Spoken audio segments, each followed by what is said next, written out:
ഇസ്ലാമാബാദിൽ അമേരിക്കയുമായി നടന്ന വെടിനിർത്തൽ ചർച്ചകൾ പരാജയപ്പെട്ടതിന് പിന്നാലെ യുദ്ധം വീണ്ടും ശക്തമാകുന്നതിന്റെ സൂചനകളാണ് ഇപ്പോൾ ലഭിക്കുന്നത്. ഹോർമുസ് കടലിടുക്കിൽ അമേരിക്ക സമ്പൂർണ്ണ നിരോധനം എന്നൊരു ആശയവുമായി വന്നിട്ടുണ്ട്. പശ്ചിമേഷ്യയിൽ സംഘർഷം രൂക്ഷമാകുമെന്നതിൽ സംശയമില്ല. ഈ സമയത്ത് ഇറാഖിന്റെ എക്കാലത്തെയും ശക്തനായ പോരാളിയായ അബു അസ്രായേൽ എന്ന വിളിപ്പേരുള്ള സൈനിക കമാൻഡർ ടെഹ്റാനിൽ ഇറങ്ങിയതായാണ് പുതിയ റിപ്പോർട്ടുകൾ. ഇറാനിലെ സൈനിക സേനയായ ഇസ്ലാമിക് റവല്യൂഷണറി ഗാർഡുമായി സഹകരിച്ച് പ്രവർത്തിക്കാനാണ് ഇയാൾ ഇപ്പോൾ ടെഹ്റാനിൽ എത്തിയതെന്ന് ഔദ്യോഗിക വൃത്തങ്ങൾ സൂചിപ്പിക്കുന്നു. നിലവിലെ ഇറാനിലെ ആഭ്യന്തര പ്രശ്നങ്ങൾ നേരിടാനും അമേരിക്കൻ സേനയുടെ നീക്കങ്ങളെ പ്രതിരോധിക്കാനും ഭരണകൂടത്തെ സഹായിക്കുന്നതിനും അദ്ദേഹം എത്തുന്നതോടെ യുദ്ധത്തിന് പുതിയൊരു മാനം കൈവരുമെന്നാണ് പറയപ്പെടുന്നത്. IRGC പിന്തുണയുള്ള ഇറാഖ് മിലിറ്ററിയുടെ കമാൻഡറും അയത്തുള്ള ഖമനേയുടെയും ഇറാൻ ഭരണകൂടത്തിന്റെയും കടുത്ത അനുയായിയുമാണ് മരണദൂതൻ എന്ന വിളിപ്പേരുള്ള അയ്യൂബ് ഹാലിഖ് ഹസൻ അൽ റൂബ.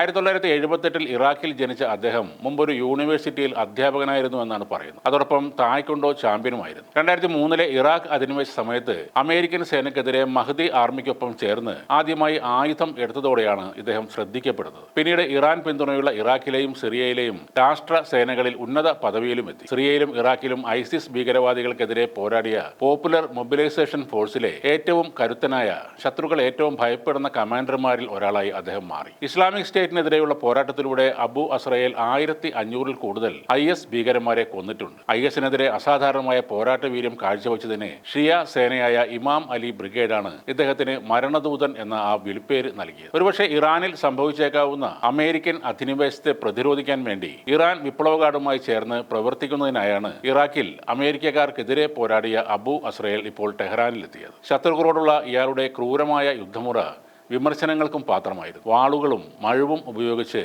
മനുഷ്യരുടെ കഴുത്തറക്കുന്നതും തടവുകാരെ ജീവനോടെ തീയിട്ട് കൊല്ലുന്നതും ക്രൂരമായ പീഡനങ്ങളിലൂടെ ശത്രുക്കളെ കൊലപ്പെടുത്തുന്നതുമായ വീഡിയോകളിലൂടെ ഇദ്ദേഹം വളരെ കുപ്രസിദ്ധനുമാണ്. നിങ്ങളെ ഞാൻ പൊടിപൊടിയാക്കും, അല്ലെങ്കിൽ ചാരമാക്കും എന്നതാണ് അദ്ദേഹത്തിന്റെ മുദ്രാവാക്യം. ഒരു പോരാളിയുടെ മൃതദേഹം തീയിട്ട് നശിപ്പിക്കുന്ന വീഡിയോ കണ്ടതിന് ശേഷം അദ്ദേഹത്തിന്റെ സ്വന്തം കമാൻഡറായ ഖത്തൈബ് അൽ ഇമാം അലി പോലും അദ്ദേഹത്തിന് എതിരായി മാറിയിരുന്നു. അബു അസ്രായേൽ എന്ന അറബി വാക്കിന് മരണത്തിന്റെ മാലാഖ എന്നാണ് അർത്ഥം. IS-ന് അബു അസ്രായേൽ പേടി സ്വപ്നം തന്നെയായിരുന്നു. കൂടാതെ ഇറാഖി റാംബോ എന്നും ഇയാൾക്ക് വിളിപ്പേരുണ്ട്. ഇറാനിലെയും ഇറാഖിലെയും ഷിയ വിഭാഗങ്ങൾക്കിടയിൽ അബു എപ്പോഴും ഒരു താരമായിരുന്നു. സോഷ്യൽ മീഡിയയിൽ അബുവിന് ആരാധകരുടെ വലിയ സൈന്യം തന്നെയുണ്ട്. തോക്ക്, മഴു, വാൾ തുടങ്ങിയവയുമായി നിൽക്കുന്ന അബുവിന്റെ ചിത്രങ്ങൾ സോഷ്യൽ മീഡിയയിൽ വലിയ പ്രചാരമാണ് നേടിയത്. തങ്ങൾക്ക് വെല്ലുവിളിയായി മാറിക്കഴിഞ്ഞ അബുവിനെ എങ്ങനെയും വകവരുത്തും എന്ന ഉറച്ച തീരുമാനത്തിലാണ് IS ഉള്ളത്. അതിനായി അബുവിന്റെ തലയ്ക്ക് അവർ വിലയും പറഞ്ഞിരുന്നു. എന്നാൽ IS-നെ അവസാനിപ്പിക്കുന്നവരെ തനിക്ക് വിശ്രമം ഇല്ലെന്നാണ് അബു പറഞ്ഞിരുന്നത്. ഇപ്പോൾ അമേരിക്കൻ സേനയുടെ നീക്കങ്ങളെ പ്രതിരോധിക്കാനും ഇറാൻ ഭരണകൂടത്തെ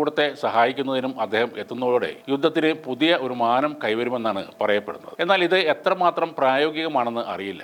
ആധുനിക മിസൈലുകളും ഡ്രോണുകളും ഉപയോഗിച്ച് നേതാക്കന്മാരെ തെരഞ്ഞുപിടിച്ച് കൊലപ്പെടുത്തുന്ന അമേരിക്കയോടും ഇസ്രായേലിനോടും വെറും കൈക്കരുത്തിന്റെ ബലത്തിൽ അബു ഇസ്രായേൽ എങ്ങനെ പിടിച്ചു നിൽക്കുമെന്ന് അറിയില്ല. നേരിട്ടുള്ള ഒരു മല്ലയുദ്ധമാണെങ്കിൽ നെതന്യാഹുവിനെയോ അല്ലെങ്കിൽ ട്രംപിനെയോ ഇദ്ദേഹം കൊല്ലുമായിരിക്കും. എന്നാൽ ആധുനിക ടെക്നോളജി ഉപയോഗിച്ചുള്ള യുദ്ധത്തിൽ ഇയാൾക്ക് എന്ത് ചെയ്യാൻ കഴിയുമെന്നത് ദിവസങ്ങൾക്കുള്ളിൽ തന്നെ അറിയാൻ കഴിയും.